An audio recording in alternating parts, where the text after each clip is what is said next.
Good Hi. morning. Hi, how are you? Good. Good morning. How are you? I'm doing great this morning. Feels like a good Awesome. day. Yes, it does. I'm just gonna give a few seconds, maybe like a minute or two for everyone to log on. Sounds good. Great. I see Renine. Hi, Renine. I know she just joined. Another intern. I'm really excited to be here today. I am too. Thank you for inviting me. Yeah, of course. Alrighty. At the 11:01 mark, I think we can go ahead and start and see. Okay. Sounds good.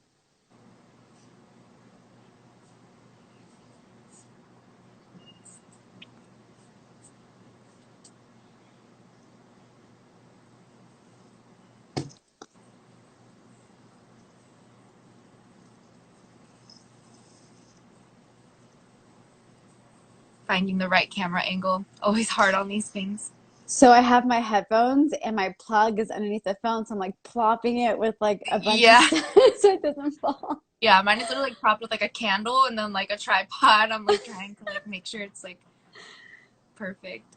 Yeah. Alrighty, so I think we've got a good amount of people, and then whoever else is joining, we have to do a little intro anyways, so they should be able to not miss any of what we're talking about. So, good morning, everybody. I'm just going to introduce myself. My name is Marissa Munoz, and I've been an intern with ConnectOC since last fall, and it's been a great time. I'm excited to be here today to host this Instagram Live with our co host.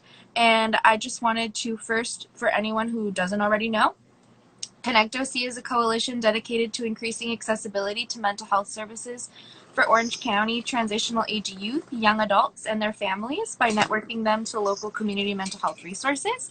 If you want to find out more, you can definitely visit our Instagram, and also including resources, events, and how to get involved, you can go to connect-oc.org. So here with me today, we do have our wonderful co-host, Monica. Your last name, Mekhael? I'm not sure. Mekhael, Okay, yes. great. A licensed marriage and family therapist. Monica, why don't you give us a little more info and introduce yourself? Yes, of course. I have been a marriage and family therapist. I've been working with Didi Hirsch, a mental health community mental health agency.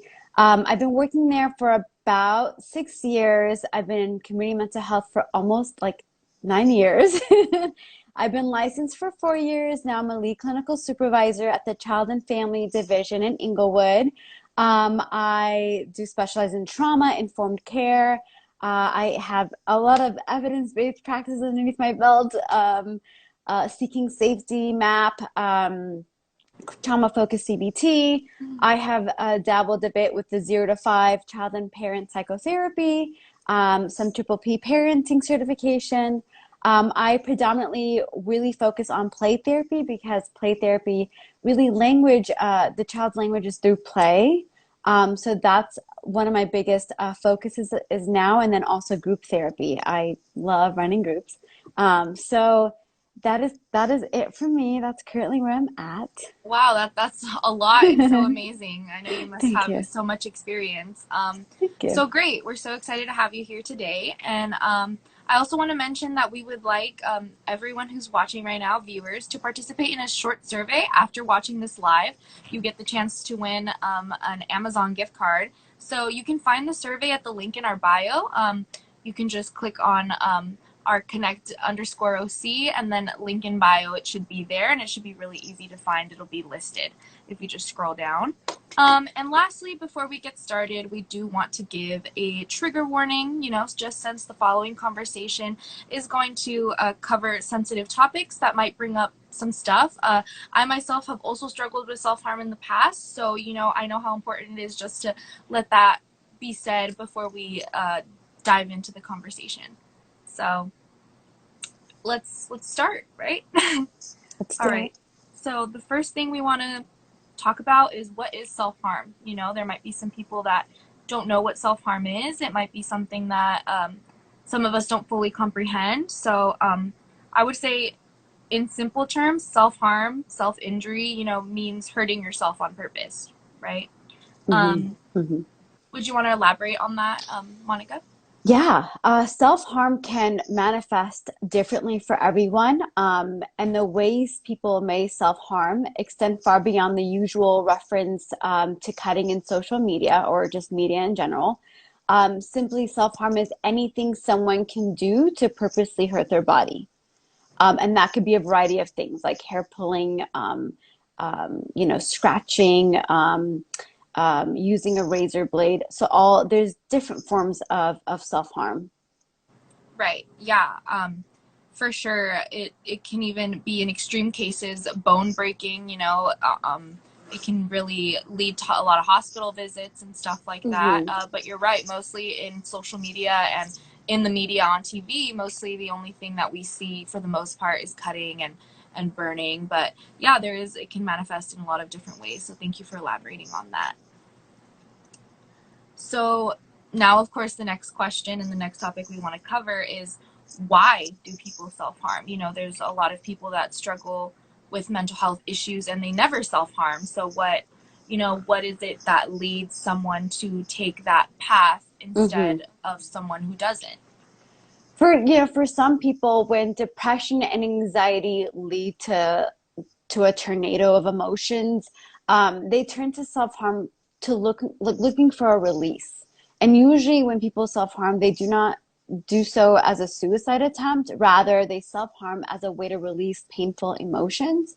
Right. And so there's a lot of different whys. They have intense numbness and are trying to feel something or break out of something. Self harm is a maladaptive coping mechanism for managing difficult life situations, to feel that escape, to avoid certain emotions, or have a sense of control, even. And then sometimes, reasons why they may self harm is to express built up emotions. People don't have a safe space to talk about their Right. feelings. And so sometimes it's the only outlet for them to externalize the inner turmoil. And then we have some who have really like low self-esteem and feeling of worthlessness may have them end up engaging in self-harm behavior. Um, it could also be this impulse when they feel like they're in this dark place. Some use it to punish themselves. Some do it to remind them of why they're alive. It could be a form of distraction to maybe a suicidal thought. And unfortunately, self harm can end up being a really unhealthy habit that can lead to accidental suicide. Right. Again, there's just so many reasons, but it's really important to be mindful of, understanding what meaning this behavior serve. What is their need and what can we support them? Right. Um, yeah. Right. Yeah. I definitely think I completely agree. The why I think is so much to cover. There's so many reasons why someone might feel that way Hmm. um, and feel the need to do that. When I was self harming, I started self harming when I was 11, up until I was about 17, and I think it was a mix of so many of those things I couldn't pinpoint. It was half the time I didn't even know why I was doing it. I think it was just I'm so overwhelmed. I feel so who can I talk to, and it felt like, okay, I have control over this one thing. So let me do that, and obviously Hmm. it was not a good idea. But at that time, it definitely felt like it relieved a little bit in some way my inner turmoil that was going on at that time. So, yeah. Um, of course, next we want to cover what are the signs, that someone should be looking out for when it comes to self harm. I think that one can be a little difficult because sometimes, teenagers, as we can already imagine, are already irritable and withdrawn sometimes, even the ones who aren't self harming or, all of us deal with stresses in our lives. So, just talking about what specific signs should we really be looking for? Right. Irritability is one of those things where it's hard to pinpoint, right? Because we're all irritable at one point or another. Right. And I think it's someone who like, you've noticed there's a change in their behavior. They're isolating themselves. That you might see someone with fresh cuts, burns, scratches, or bruises on them. They're wearing long sleeves or long pants in hot weather, difficulties with interpersonal relationships, persistent questions about personal identity, um, some maybe behavioral and emotional instability, impulsiveness, or maybe just feeling down and depressed. And saying things that can hint on the fact that they may feel helpless or hopeless. So noticing these things can help, whether or not they're engaging in self-harm. It's just important to check in on our peers Right. who are struggling. Definitely. Yeah, I was about to say that too, even if someone isn't self-harming, but Mhm. just the fact that maybe you're already like wondering like, something has changed, we could even catch it before someone starts self-harming. Maybe they've already started to have those thoughts but haven't fully gone through with them. So, yeah, I definitely agree. I think it's different for everyone too. Some people might put on the brave face and, don't want anyone to know at all, and want to act, you know, smiley and laughy and happy, in front Right. of their family and maybe in front of their friends. It's different, Yeah. So definitely. I agree. I think the stigma creates the shame and embarrassment, making it hard for people who self-harm to get help.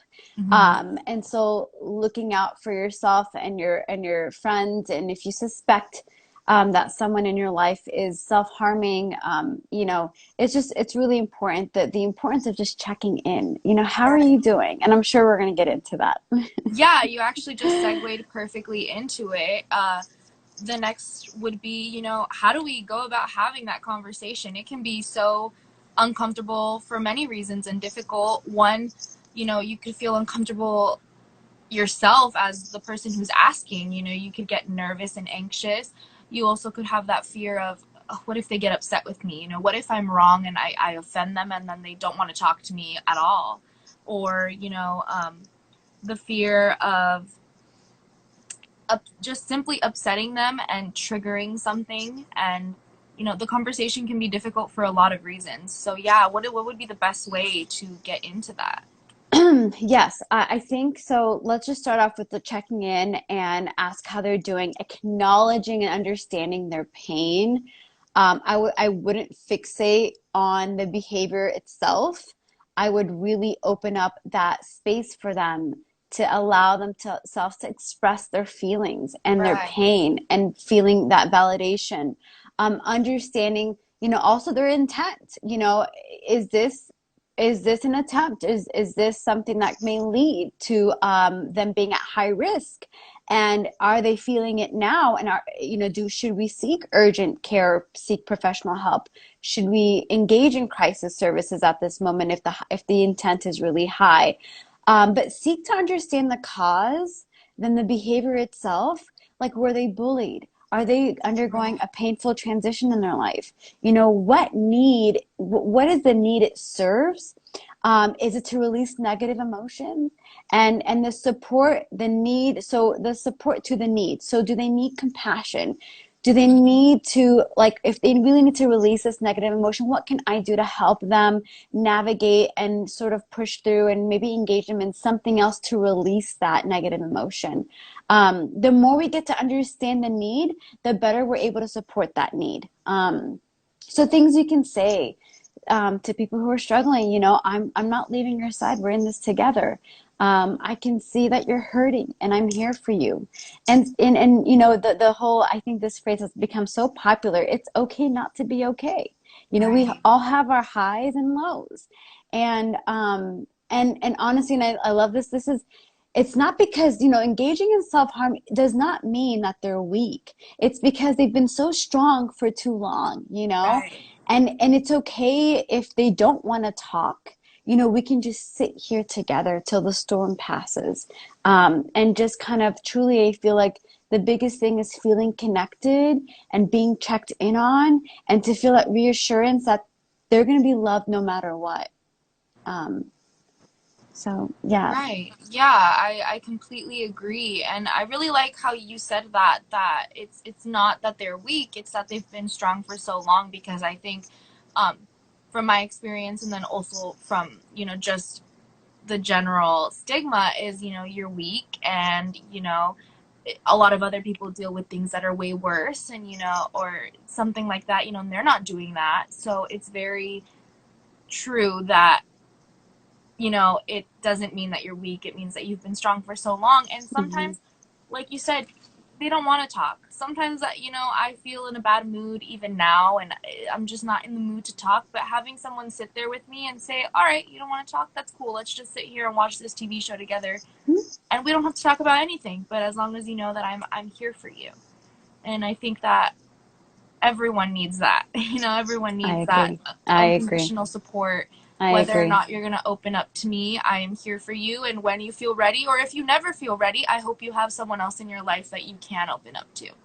I agree 100%. And it's just much more than a check-in. It's like this consistency of this continuing care for someone. Because like you said, we all need that. You know, we all need each other for support. And I think it's just so important that we continue to care for one another as much as we would want someone to care for us too in those moments we're struggling in. Yeah. And then I also like that we need to first, that you pointed out, we first need to understand what is the self harm providing them, like what is it doing, so then from there you can see what they need now in the terms of care. I had never Right, really thought about that before, that for everyone, because their reasoning is different, then right, their care should also be different.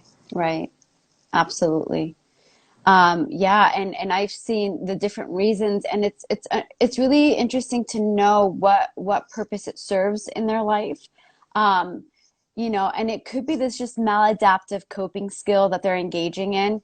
And Right. so, and in treatment, what typically I would do is I would try to find something for them if it's really that sensory thing that that makes them feel that release. If it's truly sensory, I would say let's get an ice cube and let's put it on, where you would cut yourself, just to feel that sensation, to kind of Right. replace that sensation with something that's less harmful. And so we find some grounding techniques that utilizes their senses and really continue to explore these triggers, because again, like, self-harm cannot be solved overnight. Like, they can't just bounce back the next day and be like, okay, I'm not self-harming anymore. It's Right. hard. It's really, really hard, and it becomes really addicting. Yeah. So it's really important to find alternative ways to find that release that doesn't end up, putting you at risk. Because I also get nervous because sometimes one day you might cut too deep, right? And so, making sure that we engage other support systems who can continually monitor, check in, and engage in some sort of relational activity or engagement, just so they know that they're not alone and things might get rough and tough, and that we will replace these maladaptive coping skills with ones that are healthier to release some of that negative emotion or turmoil that they're experiencing. Right, right. Yeah, I like what you said about the ice cube. I remember for a while it was like the rubber band thing too. A lot of Mm-hmm. people would put that on their wrist, and then you know, just snap it whenever they felt a little impulse, you know, or were thinking about it, and it definitely helped them because it was a sensory thing, you know, and Sensory, yeah. yeah, which is really important. Yes, and back in the day, they used to have this like no self-harm contract, right?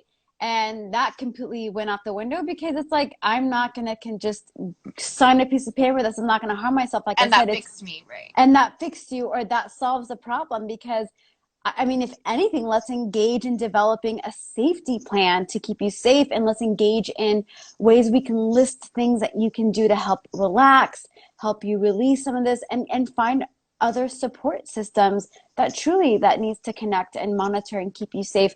I feel like it takes much more planning than just this. I just signed a piece of Right, paper and I promised my therapist I'm not going to hurt myself. Like, that doesn't do anything at all. And it right, doesn't reassure the therapist, and it doesn't show no demonstration of how we can keep this individual safe. How can we include and incorporate, like, support systems that can continue to monitor and help this individual, meet that need that they're right. seeking, right? And so it's much more than that.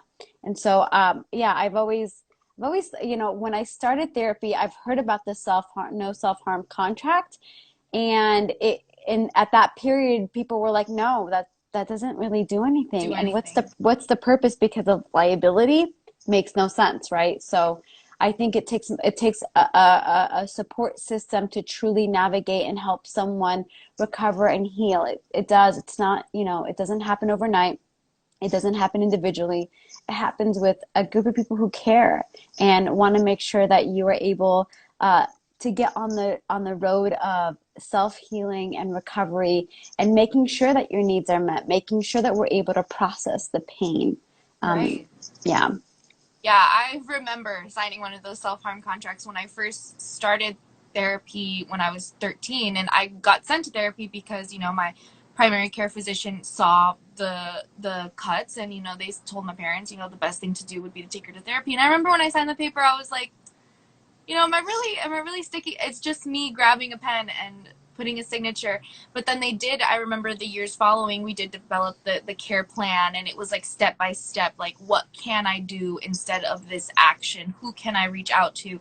And writing down the names of the people that you can reach out to so that you Right. can remember these are the people that are there for me and that will be there for me no matter what.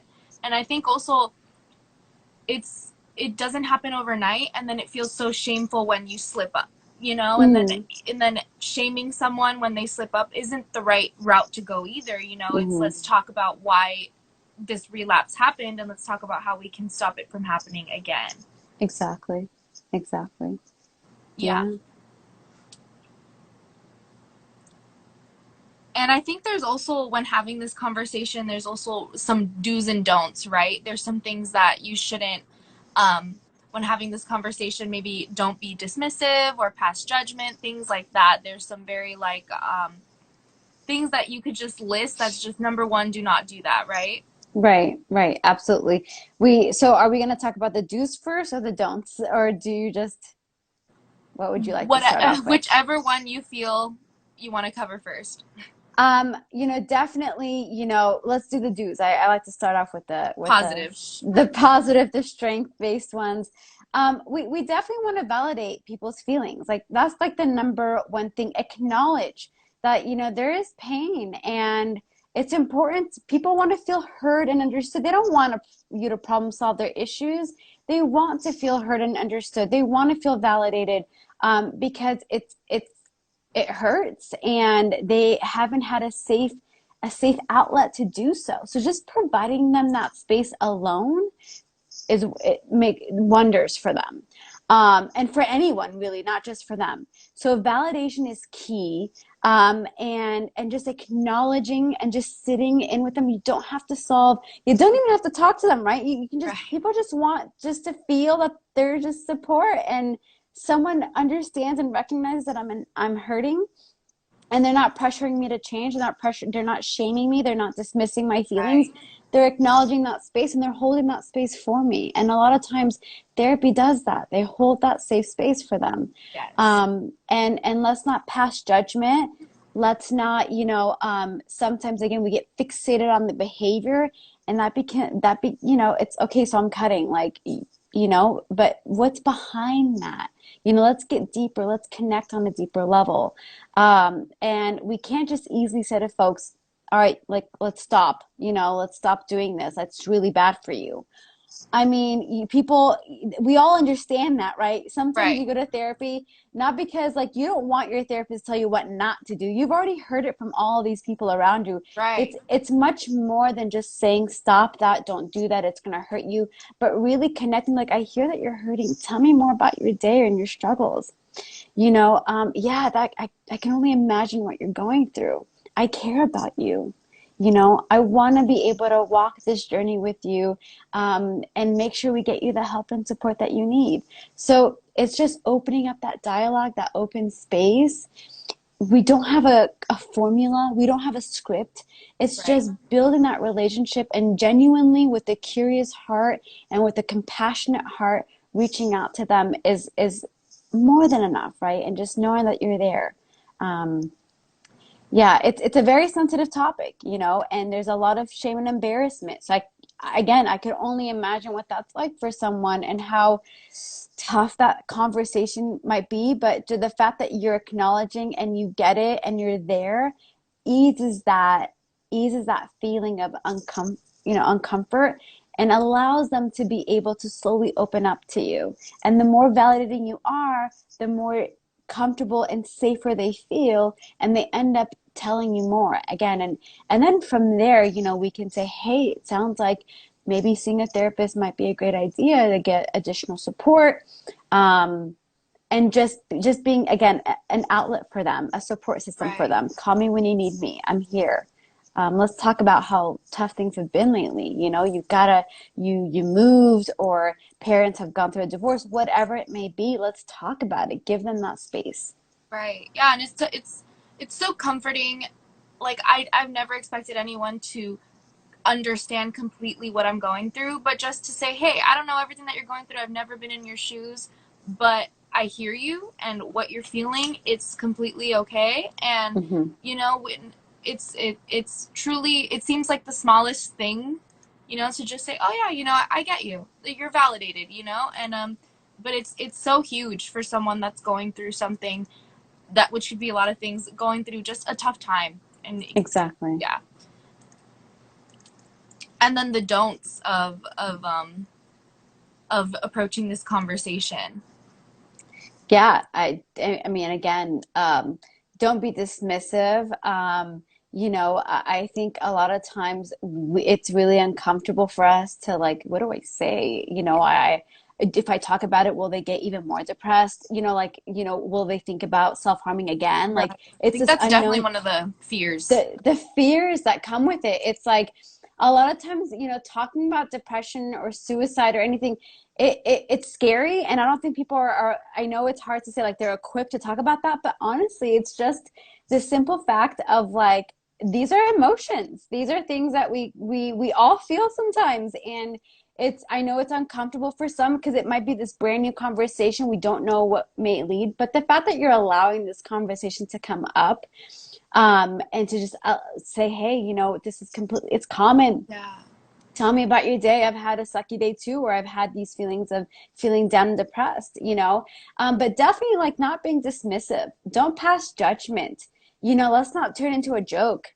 Let's not be insensitive, because Yeah. again, this is such a sensitive topic, and like it's like, not that you need to walk on eggshells or anything, but this is a serious It conversation. is. Someone's in pain, and let's be mindful of that space that they're allowing to even open up to you. And so it's just kind of like hearing them out and just simply saying, I hear you, you know? Yeah, most definitely. I agree. I think in my experience, I was lucky to have the person raising me that understood and could be mindful and all that, but I definitely ran across other family members who were like, that's, oh, back in my day, I went through this and this, and you didn't see me doing that, that's ridiculous. Why are you doing that? And it was just very like, okay, it made me feel like that's not a person I'm ever going to talk to again, over anything that is Hmm. that sensitive. Right, like, suck it up. I've gone through that. Like, just again, everyone's different, and everyone experiences things differently. We all have challenging situations, and again, we're unique, and so we may emotionally react to things differently. And like you said, there might be some members who won't receive it well, or won't give you that support that you're seeking. And if that's the case, and you cannot identify a support system, I would say seek professional help, because they will be there for you for sure. And there are text hotlines, and there's hotlines that you can call, and I can give you a resource list of therapists, private practice, or Yes. just community mental health, willing to help. I mean, there's going to be help for you, and there is. Right. I'm definitely one of those. So Yeah, it is possible to find yeah. that help. And now that you mentioned the resources, I realized I should have put this list a while ago in the beginning. Right now, and I'll drop it at the end of the chat, because I think right now, if I get out, it will pause the video. But we do No worries. have those listed, and then I can pin them on there. And then also, um, to bring that up, the resources. Connecto C, if you click on, for everyone watching, if you guys click on our profile, there is a highlight on the bottom that with the little circle that also has crisis phone numbers and resources that you can text, you can call. I think it's amazing that technology has brought us to this point where you can pick up the phone and someone can be at the other end to listen. And I think sometimes we also really fear talking to people in our lives, whether it's friends or family or acquaintances, because it's like, ooh, I bring that up, and I might have to see them tomorrow at school, and what if that's all they look at me as, right? That's a fear. Right. Mm-hmm. And completely valid. And And so, yeah, yeah, yeah. yeah. And another question would be, let's say someone, whether it's a friend or a family member, and you see them have fresh self-harm, cuts or burns or bruises, and it looks bad. Like, it looks like they might need medical attention. It looks like they might have gone a little too far. At that point, would it be urgent to say, hey, I see this on you and we need to talk about it now? Yeah, I would say, hey, I noticed that you have these cuts. Tell me more about what happened. And I mean, if they're also currently and actively cutting, because again, like if they cut too deep, it puts them at risk. Like, I care about you. I care about your safety. Let's go get this checked out. Because, with open wounds, that can cause infection and other types of things, right? And so it's really important to say, I care about you. Let's get this treated. Let's get some help. Right. It sounds like you're in pain right now. And as you engage in that conversation, can I take you? Can you come with me? Let's go together. Let's Right. encourage them, and not like, here, go, here's a therapist, call them. No, like, let's go together. It sounds like you need my support. Let me take you, let me drive you. Let's get this checked out. Let's get your wound treated, and let's talk about next step together, because I care about your safety and I want you to be okay. And so just allowing that space again for them to talk and share about their pain, but also saying, let's also get this checked out. Let me, like, come with me. Let's go together. I'll be there Right. with you. I'm not letting you go. I, like, not in an aggressive way. Like, I'm not letting you Right. go. Like, I'm here for you. Right. I'm here for the journey, and so I want to make sure that you get the help that you need. Right. Yeah. I think that's really important because I know that that could also immediately just scare someone, it's never seen anything like that before. And just to approach that conversation, you don't want to take the bad route of, oh my God, I can't believe you did that to yourself. Let's rush to the hospital right now. You still need to definitely be asking, how are you? How did this happen exactly? What is it that led to this? For sure. Yeah, understanding their intent and understanding, are they, how high is this intent? Like, sometimes are they planning on cutting more? Are they planning on cutting deeper? Like, let's just understand. I mean, I know it's hard to explore that with the individual, because again, they're just, oh my gosh, she saw my cut. It's Yeah. fresh. She probably thinks Overwhelmed. excellent. They're overwhelmed and they're afraid. And so it's like, I listen, you're hurting right now. Like, can I take care of you? Can you allow me to take care of you? Let's do this together. And I think that gives them a little ease, like no judgment. She actually cares and wants to help. I'm gonna have her be my support. I'll go with you. Let's go get this treated. Right. And further assess, because who knows what's behind all that. Yeah. And I think sometimes too, the fear, I remember being scared of sometimes saying certain things to my therapist, or just like, I don't want to get sent to the hospital, right? Like, it was just that, also that fear, which is valid. It's scary to think about going somewhere that you've never been. And I've been, put in the hospital 3 times, simply because my therapist was worried about me. And then there was also one, now that I'm an adult, I was worried about myself, and I was like, I need to take this step in placing myself in a place where I will be safe for the next week, until I can work through the issues that I have and the thoughts that I have right now. And I can go back and be able to be on my own in the outside world. Hmm. Yeah, absolutely. That can be a fear. And also with the conversation, I think it's also important to like pick an appropriate time and place to have the conversation. Maybe if you see the cuts, or you really want to bring up the conversation, maybe not to do it maybe in the middle of a class if you're at school, or maybe they want privacy, so you should think about that too, not bring it up in front of everyone at the dinner Right. table, or right. Absolutely. Yeah. I think being strategic about it, because again, if it's not wrong, if it's in the wrong type of timing and in the midst of a group of people, like, I highly doubt that individual is going to be wanting to share and open up about needing help. So finding the right time, finding the right moment. Hey, can I speak with you for a sec? It's lunchtime or whatever. Do you have a minute to talk? And just kind of pulling them aside away from the crowd and just kind of having that one-on-one genuine conversation of like, I care, I've noticed this. What's going on? Talk to me. Right. Definitely. Yeah. And what would be the route that we take with someone that is just very set in not getting help? You know, just being really angry at the world, angry at everybody, you know, just very, I don't need anybody's help. I don't need your advice. You know, you don't know what I'm going through. So it's not, and this is how I interpret it. It's not that Mm-hmm. they don't want the help, they're not ready yet. Okay. And I think they need this constant support and some, because I think right now they're emotionally, reacting, right? I'm just not in a place right now. I'm like really in Yeah. my head about things, and I think they're just not ready. And the minute they start seeing you, how much you care and how much this is a safety concern, or just the fact that you care and you recognize and acknowledge that something is going on, they're in pain, they're hurting. I think they will slowly and surely say, yeah, I think I'm ready now. I think I'm ready to get help, Right. but not, I would say not losing hope on that person. I think at that moment, that's how they're reacting. But the more we get to know them, the more we build that relationship, the more closeness and connection that we develop, and understanding their pain, it will allow them to kind of, okay, I sought out support from my friend and I'm beginning to feel better. And now we're talking about seeking professional help because this will truly like really help me heal. And I think they might begin to be open to the idea, right? I know we got to be careful with people's journey and their process and where they're at. Like as therapists, we need to meet our clients where they're at. We can't just assume they're ready. We need to kind of, again, explore, create that relationship and that safe space for them to talk about what has come so far of this. What are their needs at this moment? What do they need from me at this moment? How can I help?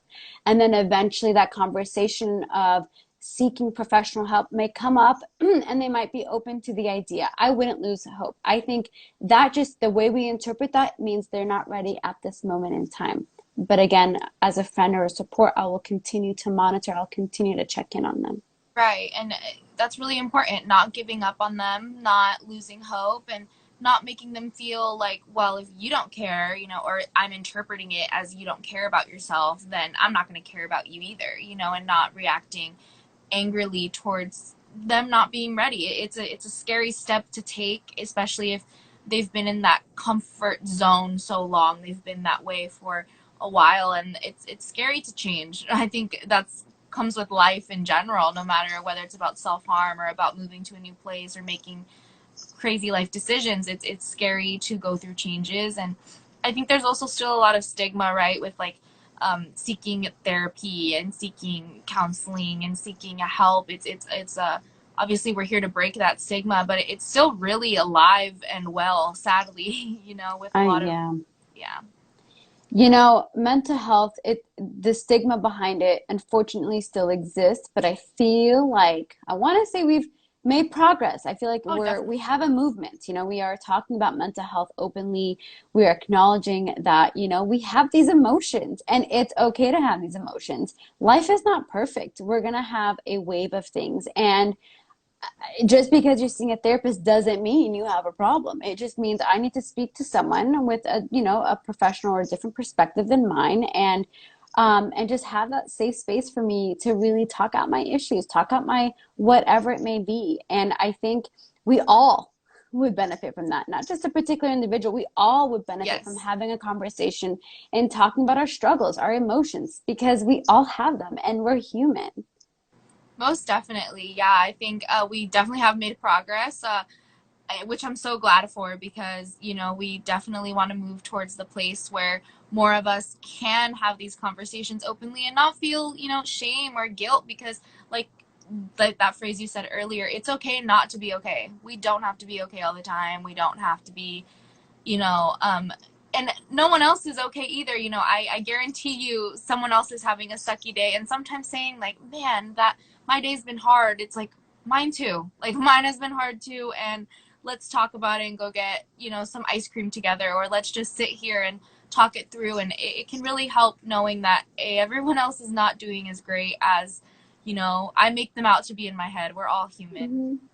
And I think the issue is when we avoid, right? When we avoid feeling these uncomfortable feelings, when we are persistently suppressing them, it becomes harder to even endure them when they come up again. And this is why it's so important to talk about our feelings. It's because if we don't avoid them, we allow ourselves this freedom of okay, we're going to ride out that wave. It's going to get tough and then we're going to come back down again, And along that wave, we're going to talk about it and not suppress it and not avoid it, because that's when it becomes difficult to manage, right?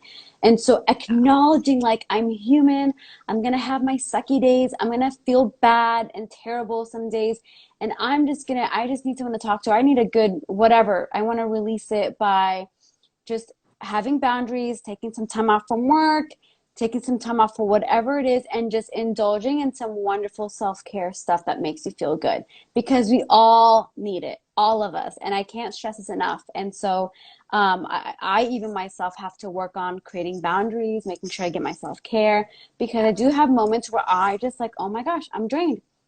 My body is letting me know that I'm not feeling okay, because I need to step it down. Like, not, like, let's Right. just kind of create this boundary for myself and take it slow.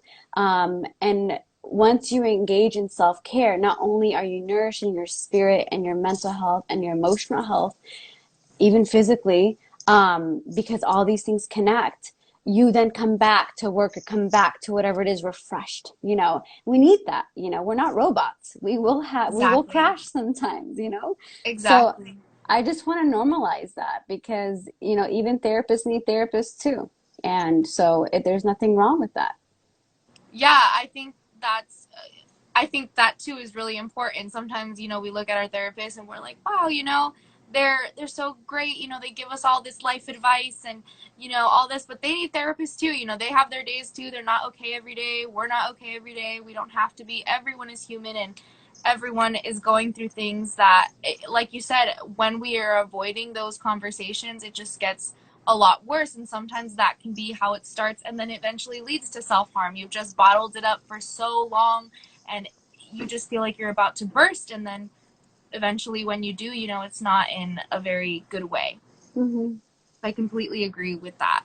And I'm happy that we're moving towards breaking that stigma of Me not being too. able to have those conversations. I even remember when I was younger, I was embarrassed to bring up to my friends, and it was kind of a secret, like, where do I go at 3 p.m. on Wednesdays? I will never tell you, And then a few years later, it was realizing, hey, my friends are having bad days too. And, even telling them, like, you should ask your parents about going to therapy. It's normal. It doesn't mean anything's wrong with you. Let's Exactly. have someone else to talk to other than me and our friends or your mom or your dad, someone that really just holds that space for you and will always Exactly. hold that space for you. Yeah. Super important. And I think when we talk about the resources as well that are available, we have those crisis hotlines, those text messaging, and I think it's also it can be a little scary to navigate how to reach those resources, because a lot of the times we're thinking about paperwork and I've got to do this and that, right? So it can actually end up being a pretty scary barrier to getting help, is the conversations I have to have and the intakes and everything like that. I yeah, it's always nerve-wracking, oh my gosh, I signed up for therapy and I got to do this intake and paperwork and yada yada yada. But let me tell you, it's the anticipation that's scary, right? It's a stranger. How are they going to help me? And it's Right. totally normal to have these thoughts, right? And I think what's important is give yourself that opportunity. Don't miss out on opportunities because the process might be like, in the beginning, might be too much paperwork. I mean, I work in DMH, so I totally get it. And I even tell my clients, bear with me here. We're going to get through this first, paperwork, signatures, and talking about confidentiality and all that good stuff that they need to know. And then, we're not going to just take it fast. We're going to take it slow. Again, meeting you where you're at. Tell me about yourself. And you can Right. share whatever you want to share. You don't have to get deep so quick. Again, Right. when you're ready, you're ready. And so take it with your own pace. Let your therapist know how you're feeling and how you want to take, how you want treatment to go, because it's about you, not about the therapist. And so it's important to give yourself that opportunity, that chance. Feel empowered. And this is truly a service for you to really lead yourself in that road to recovery, and healing and just finding yourself. And therapy can just be a place where you just find insights, gaining a new perspective about life, Right. about things about you that you want to continue nourishing, enhancing, because you have what it takes. So I just, yeah, I mean, as you can see, I really love therapy. Yeah, you're passionate about um, it, which is great. I am. And I work with a lot of resistant clients who are like, I don't need this. And I get it. You might not need this. Give me a chance. Let's just see how far we can go. If It it won't benefits hurt you, telling someone about your day, right? exactly. It won't hurt. And if it benefits you, great. If it doesn't, we can reevaluate where things are and, discharge. But again, give yourself that opportunity. You never know how things will work out. And again, you can always choose your therapist if you don't feel like you truly can connect. And again, just like doctors, you can change your provider. Yep. So don't lose hope. There's plenty of opportunities out there, and just a chance for you to I think it's just wonderful. I think therapy is really a great way to just spend time with yourself and be able to focus on you and be able to just, I think, I don't know, I'm not being selfish, but I do like talking about my feelings. I do like talking about where I'm at in life. And, I think it's a wonderful feeling to talk and have that safe space to do so freely with no one judging you.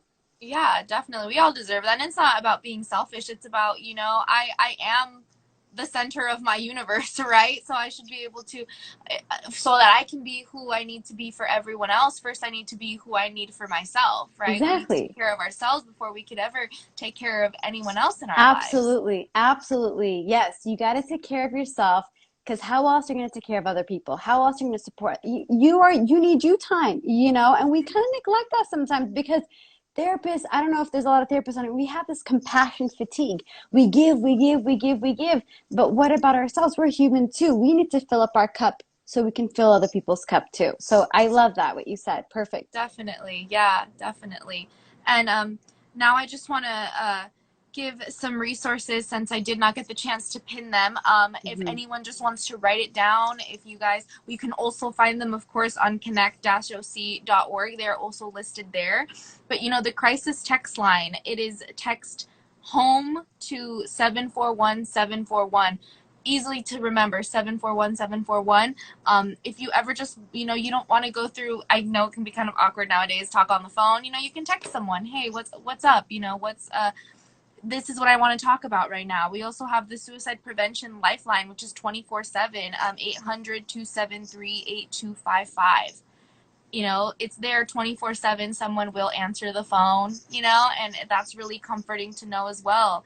And yeah, I see that Blair put in connect, there it is, -oc.org, and for the crisis text line, thank you for putting all that in. And if someone is in imminent danger, right, if you really think they are about to do something, don't take the chance of, oh, maybe they won't, don't try, it's just difficult, say, okay, I hear you, I'm going to do this for your safety, and call 911. That is, sometimes we do Absolutely. reach that point where we need to do that.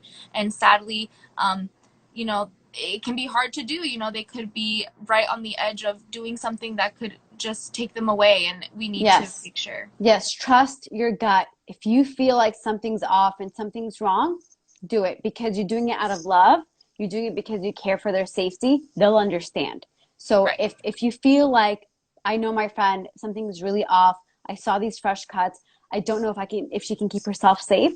Do it, because at the end of the day, our life, is at risk. And so I want to make sure that people do understand that sometimes these things are very, very serious, and not that you need to investigate or assess if this is like, if Right. it's going to end up, that's not your job. If you know something's off, trust your gut, call 911, or if they can go with you to the nearest hospital to get further Right. assessed, take them. Yes, Yeah. definitely. That's really, really important to stress. Definitely. Hmm. Um, and sadly, we are at the 11:50 mark, and we have reached the end of this wonderful conversation. I really found it eye-opening even for myself, and a lot of great advice and stuff that you gave us today that really, I hope that everyone who watched enjoyed watching, and really you can take something home from this today. And go and do self-care today. If you have that time, remember to fill your cup too, so that you can fill others' cups. It's so important to do it and to make time every week. I know that we're always busy and we're always rushing, and there's this definitely this just pressure of I gotta be doing something, or I don't feel like I'm being fulfilled. But no, take a nap, go get your nails done, do your Yes, makeup, listen to some absolutely. music, take a bath. Every day, all day, every day, right? Yes, Self-care is really important, not just once a week, but every day. Let's take advantage of the downtime that we have. And if you don't have downtime, make some, right? make It's some. your life, you're in control. Take that 10 to 15-minute break, an hour, whatever you may need, because it's important. Let's not neglect ourselves. Right, and we deserve it. We deserve Yeah, it, every single one absolutely. of us. Oh, absolutely. Yeah, thank you so much. Well, Of sadly, this is course. goodbye, but I'm sure we'll be seeing each other again. And Absolutely. everyone that's watching, stay in touch with Connect OC by, giving us a follow, we post about our events that are coming up on our Instagram all the time, stories and posts, so just keep an eye out. We really appreciate everyone here. Love it. Thank you so much for having me. It was such a joy talking to you and seeing everyone on the comment section. It's Yeah, awesome. Yeah. yeah, we appreciate all your comments. Thank you. All right. Thank you. Bye. Bye.